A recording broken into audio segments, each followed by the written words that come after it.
Namaste and jaishreekrishna. Today we would be narrating the pastime of Nirjalaa Ekadashi. It is said that if one observes Ekadashi, then one receives entrance to Lord Vishnu's abode. Simply by listening to this ekadashivratkatha, one attains the same merit as observing the fast. Please listen attentively. Nirjalaa Ekadashi pastime. Once Bhim, the younger brother of Maharaj Yudhishthir, asked the great sage Srila Vyasadeva, the grandfather of the Pandavas, if it was possible to return to the spiritual world without having observed all the rules and regulations of the Ekadashi fasts. Bhim then spoke as follows: O greatly intelligent and learned grandfather, my brother Yudhishthir, my dear mother Kunti, and my beloved wife Draupadi, as well as Arjun, Nakul, and Sahadev, fast completely on each Ekadashi and strictly follow all the rules and regulations of that sacred day. Being very religious, they always tell me that I should also fast on that day too. But, O learned grandfather, I tell them that I cannot live without eating, because as the son of Vayudev, Saman Pran, the digestive air, hunger is unbearable to me. I can give widely in charity and worship Lord Keshav properly, but I cannot fast on Ekadashi. Please tell me how I can obtain the same result without fasting. Hearing these words, Srila Vyasadeva replied, If you want to go to the heavenly planets and avoid the hellish planets, you should indeed observe a fast on both the light and dark Ekadashis. Bhim said, O greatly intelligent grandfather, please listen to my plea. O greatest of Munis, since I cannot live if I eat only once in a day, how can I possibly live if I fast completely? Within my stomach burns a special fire named vrat, the fire of digestion. Only when I eat to my full satisfaction does the fire in my stomach become satisfied. O great sage, I might possibly be able to fast only once. So I beg you to tell me of an Ekadashi that includes all other Ekadashis. I shall faithfully observe that fast and hopefully still become eligible for liberation. Srila Vyasadeva replied, O king, you have heard from me about the various kinds of occupational duties, such as elaborate Vedic ceremonies and pujas. In Kali Yuga, however, no one will be able to observe all these occupational duties properly. I shall therefore tell you how, at practically no expense, one can endure some small austerity and achieve the greatest benefit and resultant happiness. The essence of what is written in the Vedic literatures, known as the Puranas, is that one should not eat on either the dark or light fortnight Ekadashis. One who fasts on Ekadashi is saved from going to the hellish planets. Hearing Srila Vyasadeva's words, the son of Vayu, Bhim, the strongest of all warriors, became frightened and began to shake like a leaf on a banyan tree in a strong wind. The frightened Bhim then said, O grandfather, what should I do? I am completely unable to fast twice a month throughout the year. Please tell me of the one fasting day that will bestow the greatest benefit upon me. Vyasadeva replied, Without drinking even water, you should fast on the Ekadashi that occurs during the light fortnight of the month of Jyestha, May-June. According to learned personalities, on this day, one may bathe and perform Achman for purification. But while performing Achman, one may drink only that amount of water equal to a drop of gold, or that amount it takes to immerse a single mustard seed. Only this amount of water should be placed in the right palm for sipping, which one should form to resemble a cow's ear. If one drinks more water than this, he might as well have drunk wine. One must certainly not eat anything, for if he does so, he breaks his fast. This rigid fast is in effect from sunrise on Ekadashi to sunrise on Dvadashi. If a person endeavors to observe this great fast very strictly, he easily achieves the result of observing all 24 Ekadashi fasts throughout the entire year. On Dvadashi, the devotee should bathe early in the morning. Then, according to the prescribed rules and regulations, and depending on his ability, he should give some gold and water to worthy Brahmins. Finally, he should cheerfully honor prasadam with a Brahmin. O Bhim,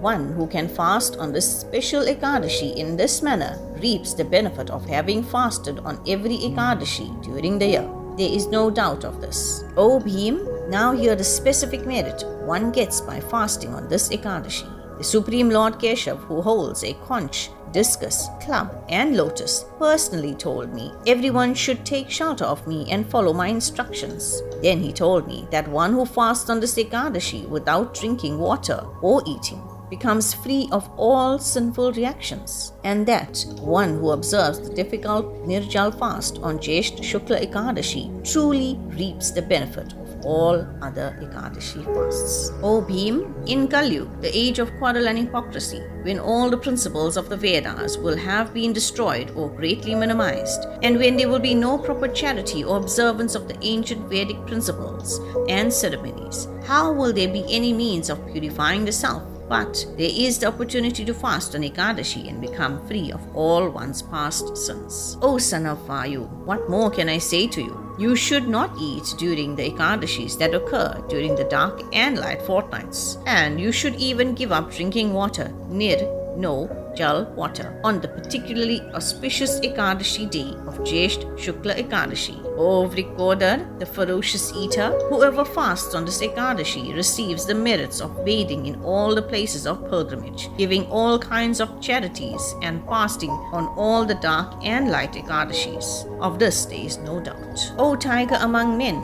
whoever fasts on this Ekadashi truly becomes a great person and achieves all wealth, gains strength and health, and at the fearful moment of death, the terrible Yamduts, whose complexions are yellow and black, and who brandish huge clubs and twirl mystic harsh ropes in the air, will refuse to approach him. Rather, such a faithful soul will at once be taken to the supreme abode of Lord Vishnu by the Vishnudutas, whose transcendently beautiful forms are clothed in gorgeous yellowish garments, and who each hold a disc, club, conch and lotus in their forehands, resembling Lord Vishnu. It is to gain all these benefits that one should certainly fast on this very auspicious and important Ekadashi, even from water.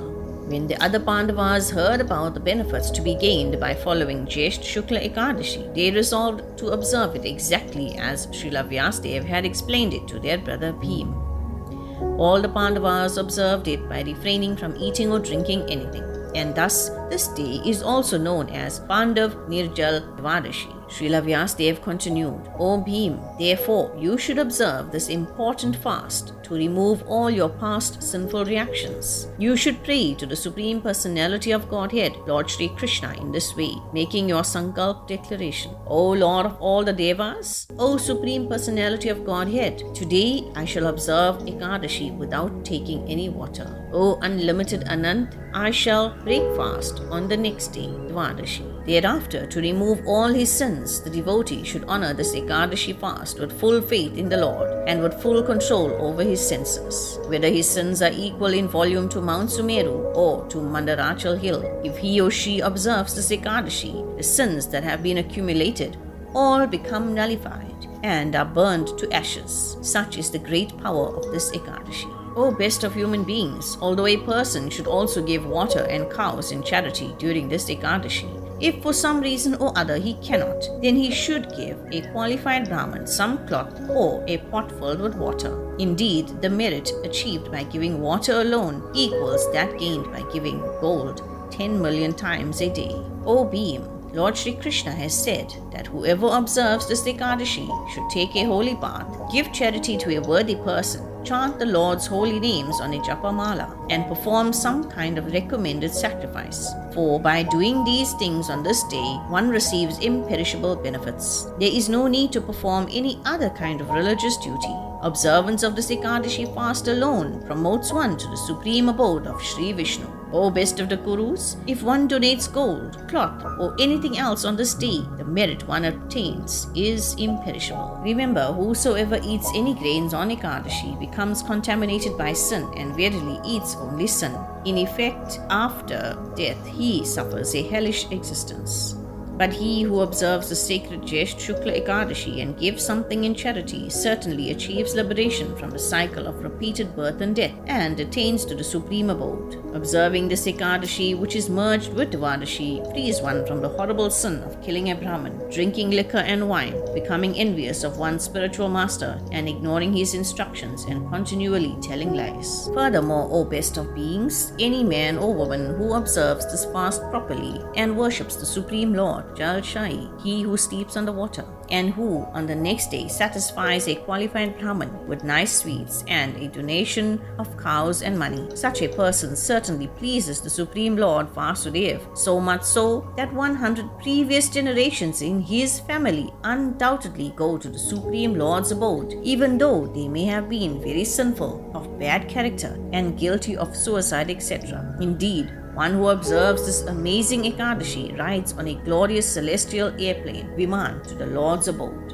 One who on this day gives a Brahmin a water pot, an umbrella, or shoes surely goes to the heavenly planets. Indeed, he who simply hears these glories also attains to the transcendental abode of the Supreme Lord, Sri Vishnu. Whoever performs the Shraddh ceremony to the forefathers on the dark moon day called Amavasya, particularly if it occurs at the time of a solar eclipse, undoubtedly achieves great merit. But this same merit is achieved by him who simply hears the sacred narration. So powerful and so dear to the Lord is this Ekadashi. One should clean his teeth properly and without eating or drinking observe this Ekadashi to please the Supreme Lord Keshav. On the day after Ekadashi, one should worship the Supreme Personality of Godhead in his form as Trivikrama by offering him water, flowers, incense, and a brightly burning lamp. Then the devotee should pray from the heart, O God of gods, O deliverer of everyone, O Hrishikesh, master of the senses, kindly bestow upon me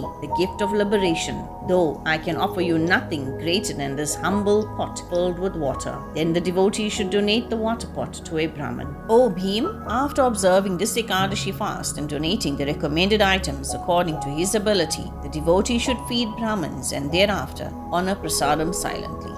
Srila Vyasadeva concluded, I strongly urge you to fast on this auspicious, purifying, sin-devouring Devadashi in just the way I have outlined.